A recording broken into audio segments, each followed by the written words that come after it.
Greetings and bienvenue, Midnight Crew. Thank you for returning to this broadcast, and welcome to new viewers joining us for the first time. If you like a video, then feel free to subscribe. Hey, X, this is the first time I've come to this board and I have 3 Australian stories to share. I normally do not share my stories with anyone except close friends and family because, to be honest, they make me sound like an absolute crackpot. A friend of mine urged me to post here, as it allows me to remain anonymous and this community seems, perhaps too, open-minded. Before I start with the stories, I'll give a bit of background on myself. I'm a 29-year-old guy living on the Gold Coast in Queensland, Australia. For those that may know the area, I grew up just outside of Rathdowney on a 600-acre property which has been in my family since the area was first colonized by Europeans. I moved to the Gold Coast when I was 20 to allow my fiancée, now my wife, to further her career in finance. My skill set was mostly limited to aquaponics maintenance and fish care, which I found was next to useless in the city, so I turned my attention to my true passions: writing and fishing. I was soon picked up by one of Australia's largest fishing magazines, which led me on countless fishing trips around the country. It was on these trips that these stories occurred, and also the reason I've taken the screen name of AussieFishJourno for these posts. I drink alcohol and smoke cigarettes, but I was not drunk during the events that happened in these stories, and I do not take any recreational or prescription drugs. The first story I'll share with you happened in 2009 in northeastern New South Wales. I was doing an article on the recently rehabilitated Clarence River cod, Mcullagella ikei, also known as the eastern freshwater cod, in the area, and basically had a week to travel an entire river system by kayak and tag as many cod as I could. This trip was purposefully correlated with a full moon on the last night, as it would provide the best conditions for targeting cod with surface lures throughout the night. For anyone who may be interested, the trip itself was, for all intents and purposes, a complete failure, as I only managed to catch 4 cod, all neonatal and tagged from a previous restocking program. However, it was the occurrence on the last night of the trip that I will be sharing with you. I keep a tight journal on all of these trips, as it allows me add personal and anecdotal insight when writing articles, as well as ensuring that I do not forget to include any important details or events. This is, word for word, but only including pertinent details, a copy of what I wrote in my journal that night. With a tally of 8 bass, 2 tandons, a spangled perch and a foul-hooked eel, today was another cod-less day. The entire camping area above the falls was taken by a cavalcade of caravans, and I settled for a small patch of cleared shrubbery below the falls, but far enough away that I would not be in danger of flooding and so that the crashing water would not keep me awake. 3 curlews entered camp shortly after I was set up, and I offered them some cooked perch, but they would not take it even after I threw it well out of arm's reach. Odd to see them in this area. Moonrise tonight will occur around midnight, and I will do my best to wake up and throw surface lures at every eddy I can find. Conditions are still comfortable but cold, no clouds or rain. Water is flowing reasonably hard over the falls, but the depth is significantly lower than it was 4 months ago. That was the final entry for the trip, as the next morning I was in no mind to write down the following events. Again, I will try to keep it as concise as possible without missing important details. I woke to my watch's alarm at 11:30 p.m. without worry and made the short walk to the base of the falls. Moonrise was still at least half an hour away, but I decided to have a few exploratory casts, mostly just to try to warm up, as the temperature was around the 4°C mark. On the 4th or 5th cast I managed to snag up on something near the other side of the creek. Instead of shining my light over the creek and ruining my chances of catching a fish over the next half an hour, I decided to wait for the moon to rise so I could see where it was stuck and retrieve it the following morning. I sat down and had a cigarette and tried to stay warm. I considered going back to camp, but I knew this was my last decent chance to tag a few cod, so decided to sit there and shiver until the moon rose. What happened next is a classic cliché. As it was long after summer, the roar of the cicadas wasn't present, but insects, frogs and other nocturnal animals created a much quieter, but, in my opinion, much prettier, symphony that would fill the night air. Just as the first rays of light from the moonrise had come over the falls and illuminated the creek, I noticed that the faunal noises were non-existent. The only sound present was that of the running water, and I sat there with a certain curious suspiciousness. It is a hard feeling to explain, one where something just feels off, but you can't figure out what it is. I was feeling pretty spooked and decided that it wasn't worth hanging around for a $15 lure, so I grabbed my rod and was ready to make my way back to camp. I took one last look at the falls, and that's when I saw it. There was a large, thin object at the top of the falls, illuminated by the moon. It was definitely not there during the day, and my first thought was that it was a large tree or huge group of branches that had been washed down the river overnight. And then it stood up. This thing was between 6 and 8 meters tall, incredibly thin and very human-like in shape, with arms much longer than a human has. I am, by no means, an artist, but I have attached a picture here of what it looked like in the moonlight. It slowly raised its arms into the air, as though it was reaching to the moon itself, and that's when I noticed two of the same creatures standing beside it. I'm not sure if they were there the whole time I didn't notice because I was fixated on the one in the center, or if they appeared as it raised its arms. All three of these things had their arms raised into the air for a few seconds before completely vanishing. It took me a second to realize they had disappeared because their silhouette against the moonlight was so strong it had made an imprint on my sight, similar to when you look at the sun and see sunspots in your vision for a few seconds after. This next part was by far the most disconcerting event of the night.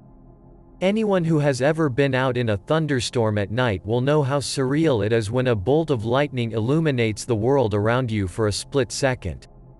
For that minute amount of time you can see everything in a bright white light, almost as though a giant spotlight has been cast upon you. Well, a few seconds after the things vanished, the moon had just made its way completely over the top of the falls, and suddenly it was like daytime. For 4 or 5 seconds I could see everything around me in a strange white light, similar to the lightning effect I just mentioned, but lasting long enough that I could look around the entire area. Forgot the picture in my previous post, so attached it here. The only real detail I managed to notice over this period of light was 3 curlews standing together on a small platform near the base of the falls about 20 meters away from my position. I think the only reason my brain recognized that they were there was because they stood out so well against the water and rock face behind them. And just like that, the light was gone, the bush once again only lit up by the moonlight. I stood there in shock of everything I had just seen for at least 5 seconds before a long, whistling sound jolted me back to reality, the song of the curlews. For anyone who doesn't know how the curlews sound,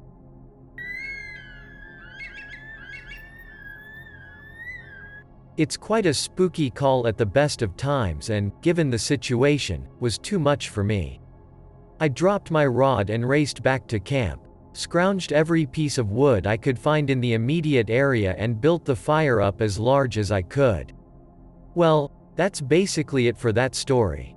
Nothing else eventful happened. I retrieved my rod, but not my lure, the next morning, traveled downriver and got picked up via 4x4 around 11 a.m., as was previously planned. In hindsight, I wish I had spoken to the caravanners camped above the falls to see if they saw anything that night. I later did a little bit of research and found that large, thin humanoids play a large part in Aboriginal culture from all over the country, often in the form of things like quinkins. That was my first experience with how weird the Australian bush can be, and in all honesty, I stayed away from remote places for quite a while afterwards. However, in the next story that I'll tell I found that odd things can happen in quite populated areas.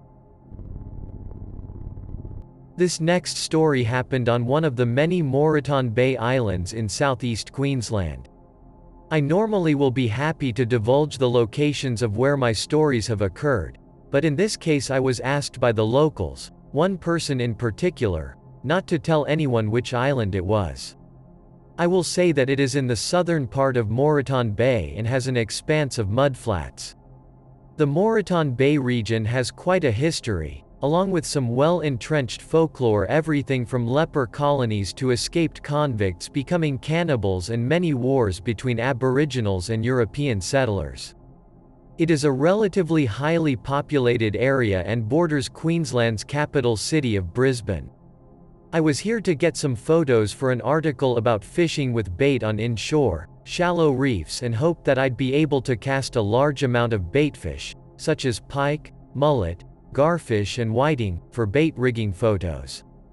This particular area was largely unfamiliar to me, but I decided my best bet of catching bait would be to spotlight the mudflats and mangrove areas on the 10 p.m. high tide. I was being helped by an older bloke who had just started a charter boat business in Moreton Bay, and I'd promised to give him some free advertising in the magazine if he could get me onto some good fish the following morning. We headed down to the flats around 9 p.m. and began wading through the murky waters, both with a cast net in our hand and a cigarette in our mouth. This is fairly customary in this part of the world, as it is the only surefire way of guaranteeing the mosquitoes and midges stay well away from your face. We were both wearing strongly powered headlamps, around the 1000 lumen mark, which were only turned on a few seconds before throwing the net, otherwise you risk spooking the fish. The rest of the time we were in darkness, out 100 meters from the shore in knee-deep water. Your mind tells you that every rock you step on is a stone fish and every piece of seagrass that touches your leg is a bull shark that's come in to check out its net feed, so it's a bit of an adrenaline rush. From memory, we were doing quite well within the first half an hour and had 20 or so garfish and a few pike, both perfect snapper baits. We decided to head back to the shore to roll a few more cigarettes and put our captured fish into an esky in the back of my ute.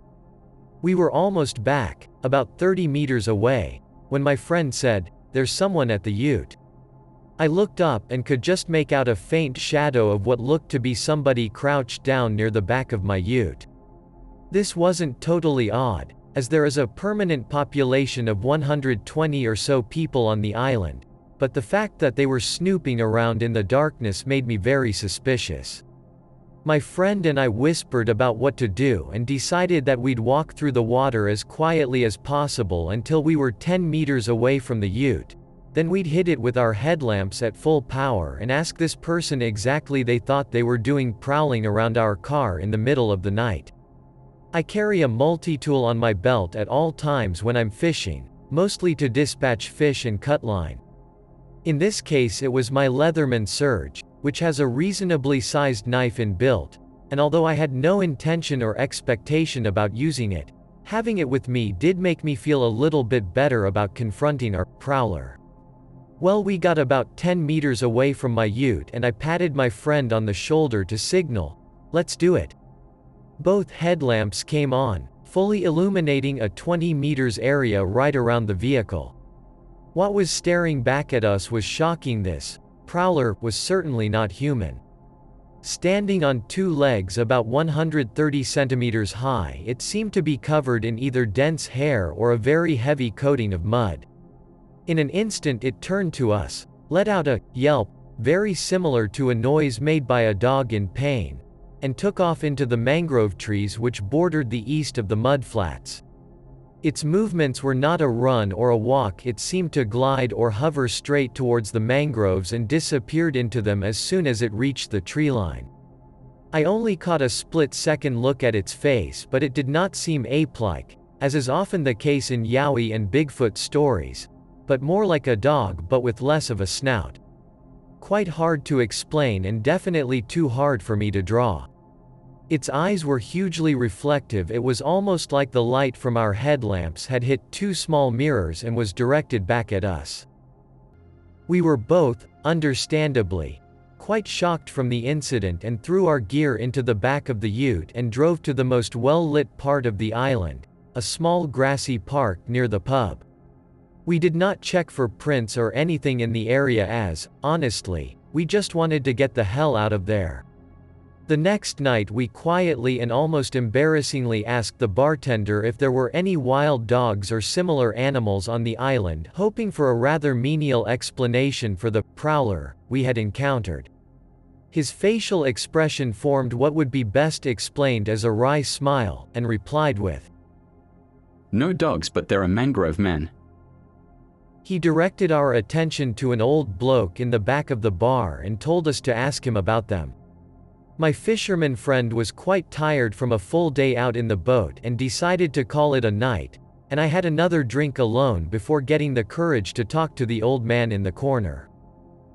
The conversation that ensued was one of the most interesting ones I've ever had, and I will condense it into a few points. The prowler we had witnessed the previous night was a Mangrove Man, called a Junjuri by local Aboriginal groups. In the past they were present in the entire Moreton Bay region, but destruction of mangroves has resulted in them now inhabiting only 4 islands. They, or something very similar, also live in the mountain regions on the mainland. I am not sure if he was talking about yowies, as we know them in popular culture, 6 to 10 feet tall, or smaller creatures like the one I saw. They haven't been known to harm humans but are apparently quite mischievous, and the one near my ute was probably looking for fish or food. The Aboriginals do not consider them to be an animal or a spirit, but somewhere in between. They are well known to many of the locals in the area. Many have seen them, but many only believe them to be folklore.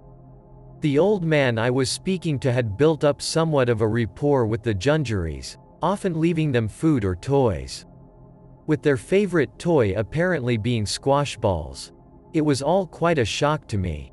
The fact that these things were living in areas close to the largest city in Queensland just seemed ridiculous, but I cannot just ignore what I saw.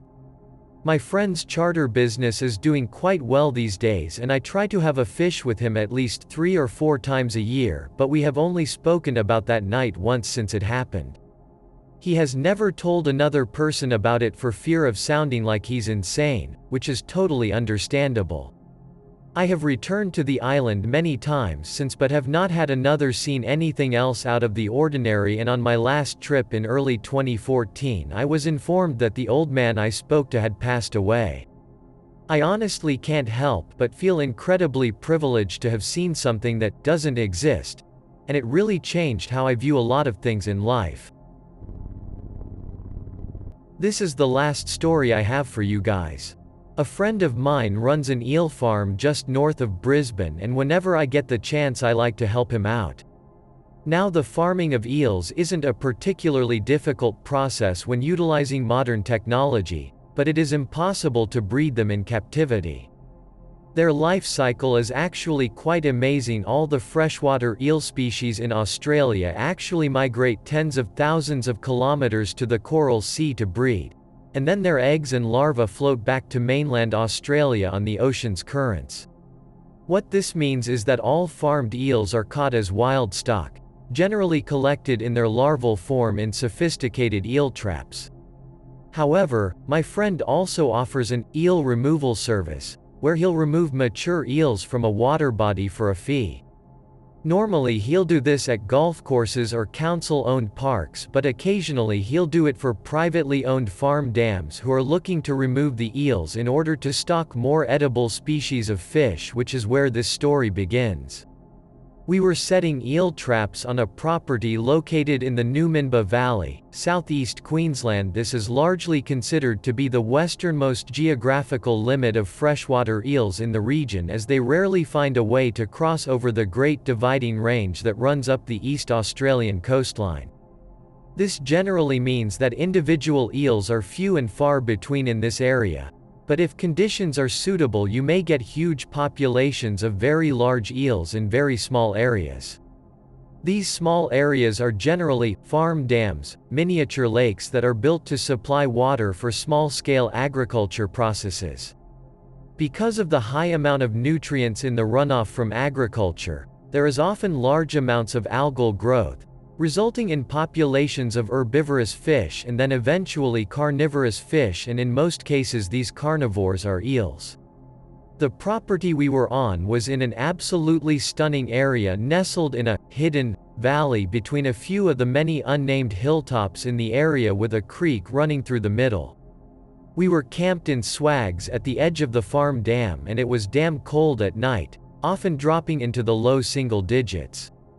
Not the most hospitable conditions, but great for trapping eels, as food sources are much scarcer in winter than they are in the warmer months. I have attached a mud map to this post. Where the green represents the treeline at the base of the hills, the brown is relatively flat ground with grasses and a few eucalyptus. The darker blue is the farm dam. The lighter blue is the creek that feeds it, and the red X is where we were camped.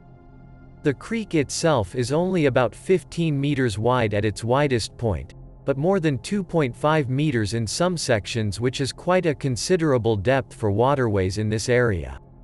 We'd set the eel traps in the dam in the late afternoon, cooked some dinner on the fire after nightfall, and fell asleep around 9 p.m. I woke up at around 1 a.m. to answer a call of nature, haphazardly got dressed in my swag and stumbled into the freezing night air. I walked about 50 meters from camp to a eucalyptus tree, finished what I had to do, and just as I was about the walk back, it seemed like the whole top of the nearest hill was lit up with an incredible blue light. It seemed to almost swirl around this hill like a quick-moving mist, but it didn't seem to be produced from anywhere in particular, nor was it actually illuminating anything in particular. Sounds funny, but it was just kind of there. I stood there for at least 2 minutes watching it, just sitting near the top of the hill before, almost mesmerized by it, before it slowly just faded away and it was like never there. I was quite perplexed by this, and in the back of my mind I was definitely thinking about the strange light I saw at the base of the falls in northern New South Wales. The first story I told, and truth be told I was feeling very spooked. When I arrived back at camp, my friend was wide awake, sitting up in his unzipped swag. I accidentally startled him pretty badly, as he thought I was still in my swag, and as soon as he'd calmed down he said, "Did you see it?"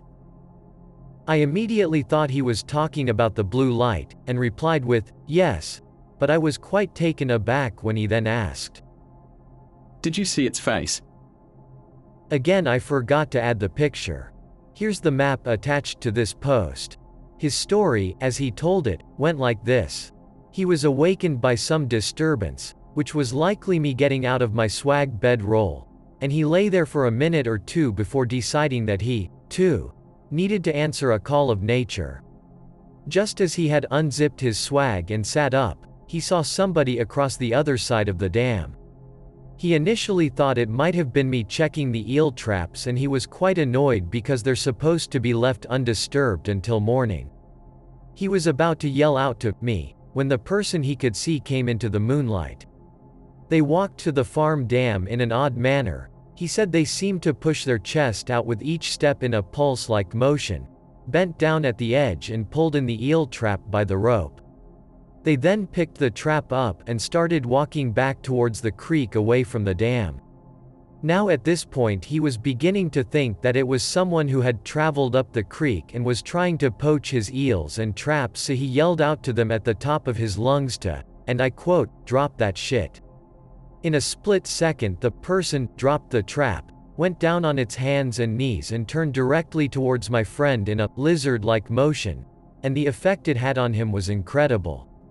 He says it was almost like this thing's face was telescopic and it jumped out at him from the other side of the dam. Note well, by this point in the story he was beginning to sob, and I was telling him to stop talking and calm down a bit, but he continued with the story anyway. He seemed to be in serious shock. He was literally frozen with fear when the face jumped at him, and the creature then turned away towards the creek, where he described its movements to be very similar to that of a crocodile entering the water. A few interesting notes. Again, I'm not an artist, but I have attempted to draw the face as he explained. See attached picture. I'm not sure if the red lines above the mouth are whiskers or another facial structure, and from memory, he wasn't sure either. I never heard him yell out to the creature even though I was only about 50 meters away from camp.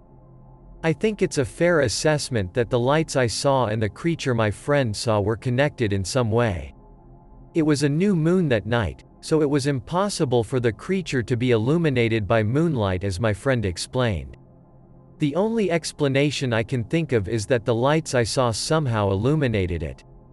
At sunrise, the eel trap was out of the water on the ground between the farm dam and creek, but I did not find any footprints or marks at all around it, despite the ground being a soft clay. To me personally, this adds credence to my friend's story, because if he moved the trap, and faked serious shock, in order to make up a scary story to tell me, then his footprints would undoubtedly be around the trap. I sat with him for the rest of the night and he calmed down a bit, and we left about an hour after first light. I gathered up the eel traps but released the eels as I didn't have the knowledge of how to store or transport them in the tank on a friend's truck, and he just wanted to get off the property as quick as possible. I didn't tell him about the lights I saw, and he never asked why I answered yes to his first question if I didn't see the creature. I still go out and collect eels with him occasionally, but he will not talk about what happened that night at all.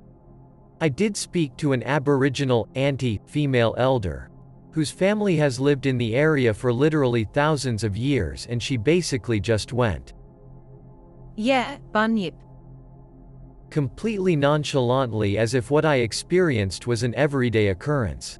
I didn't want to press her too hard for information, but basically they are similar to junjuris, which this tribe calls julagars, in that they are an animal-spirit hybrid. However, these bunyips are much more malevolent, and if given the chance will drag you into the water and down into a spirit world where they live. To be taken with a grain of salt perhaps, but very interesting all the same. Well, they are my stories.